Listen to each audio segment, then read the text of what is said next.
අපි හුඟක් වෙලාවට ගන්න ඇඳුමක් මාස ගානක්වත් පාවිච්චි කරන්න වෙන්නේ.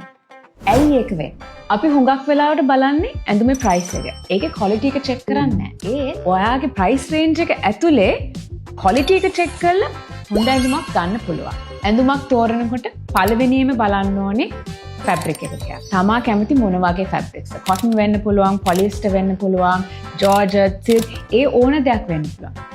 ඒත් ඇඳුම ගන්න කලින් රෙද්ද පොඩ්ඩක් අල්ලලා බලන්න. කොහොමද ඔයාගේ අතට තේරෙන්නේ? ඒ අතට තේරෙන විදිහම තමයි ඇඳුම ඇඟටත් තේරෙන්නේ. ඒක වට හුඟක් වෙලා ඇඳන් ඉන්න පුළුවන්ද බැරිද කියන එක අපිට තේරුම් ගන්න පුළුවන් ගාමන්ට් එක ගන්න කලින්, අඳින්නවත් කලින් රෙද්ද අල්ලලා බලුවා. දෙවෙනියට බලන්න ඕනේ ඇඳුම කොහොමද මහලා තියෙන්නේ. කන පිට හරවලා බලනකොට ඇඳුම ඕවර්ලොක් කරලා ෆිනිෂ් කරලාද? ඕවර්ලොක් කරලා ෆිනිෂ් කරලා නැත්නම් දෙපාරක් තුන් පාරක් හේදුව ගාම ඇඳුම ගැලවිලා යන්න පුළුවන්. උඩ පාට යටපැත්තත් ඒ විදියටමද එකම පාටෙන්ද මහලා තියෙන්නේ. ඇඳුම දිහා බලනකොට බලන්න හැම ලයින් එකක්ම කෙලින් මහලාද තියෙන්නේ. නැත්නම් ඒක මෙහෙම දඟර ගහලාද.